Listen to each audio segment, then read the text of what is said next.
आज की कहानी का नाम है सास बिना ससुराल बहू का बुरा हाल। बचपन में एक लोकगीत, यह सास जंगल घास मुझको नहीं सुहाती है, जो मेरी लगती अम्मा सैया की गलती सासू मुझको वही सुहाती है। सुनकर सोचा, शायद सास के जुल्म से तंग आकर किसी दुखी नारी के दिल से यह आवाज निकली होगी। कॉलेज में पढ़ने लगी तो किसी सीनियर को कहते हुए सुना, ससुराल से नहीं सास से डर लगता है। यह सब देख सुनकर मुझे तो सास नामक प्राणी से ही भय हो गया था। मैंने घर में ऐलान कर दिया था कि पति चाहे कम कमाने वाला मिले मंजूर है, पर ससुराल में सास नहीं होनी चाहिए। अनुभवी दादी ने मुझे समझाने की कोशिश की कि बेटी, सुखी जिंदगी के लिए सास का होना बहुत जरूरी होता है। पर मम्मी ने धीरे से बुदबुदाया कि चल, मेरी ना सही तेरी मुराद तो पूरी हो जाए। शायद भगवान ने तरस खाकर मेरी सुन ली।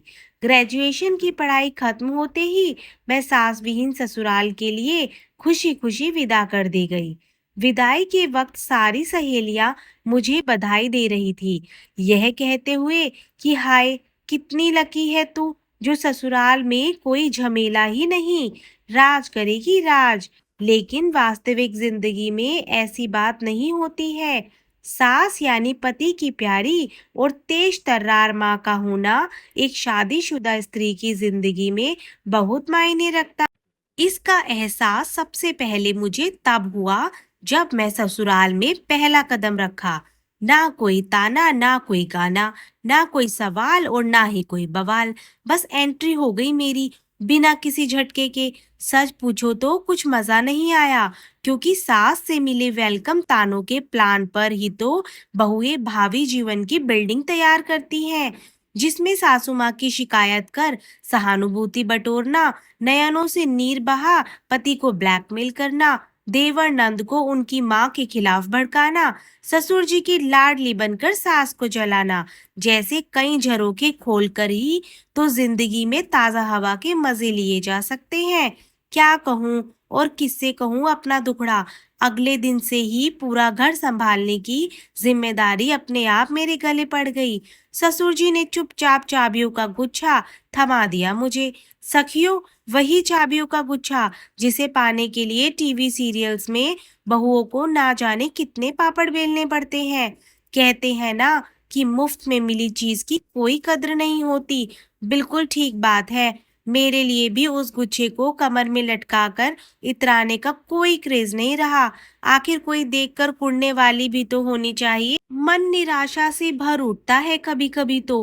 गुस्से और झल्लाहट में कभी बेस्वाद खाना बना दिया या किसी को कुछ उल्टा पुल्टा बोल दिया, तो भी कोई प्रतिक्रिया या मीन मेक निकालने वाला नहीं है इस घर में। कोई लड़ाई झगड़ा या मनमुटाव नहीं।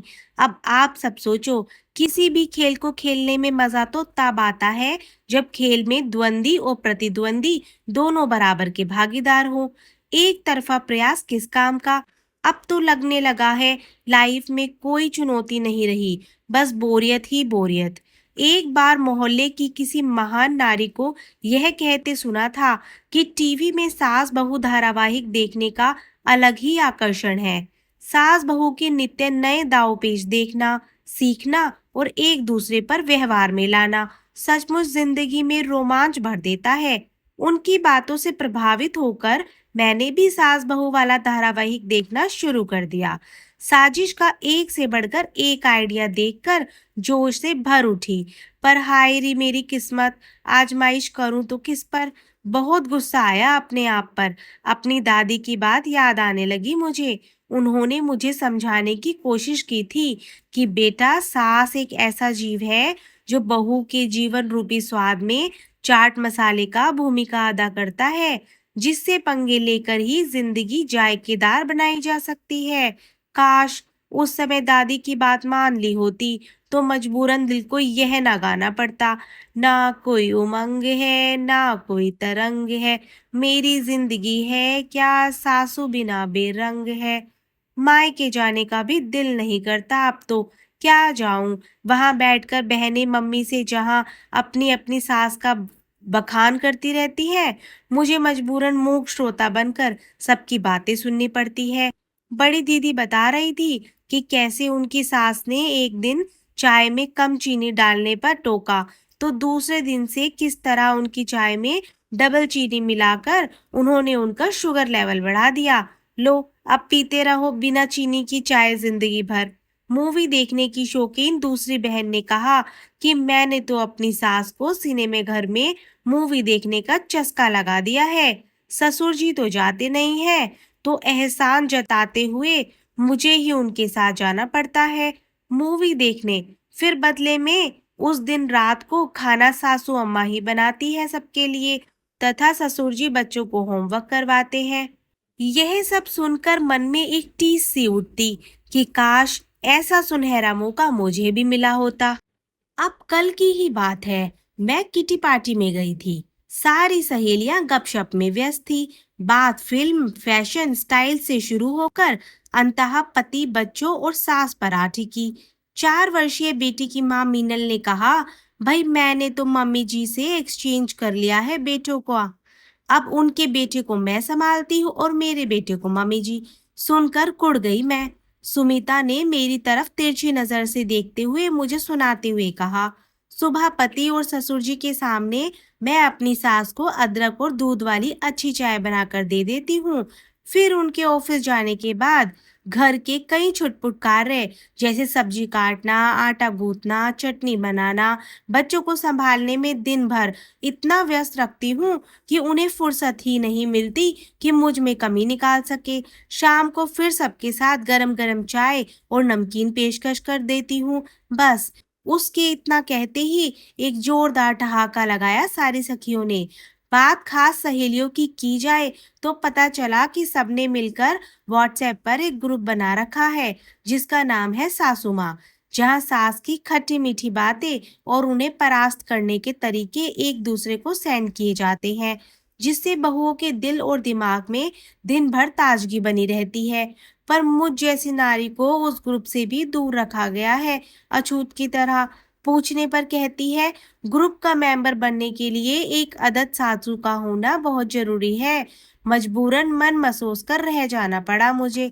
अपनी की गई गलती पर पछता रही हूँ मैं।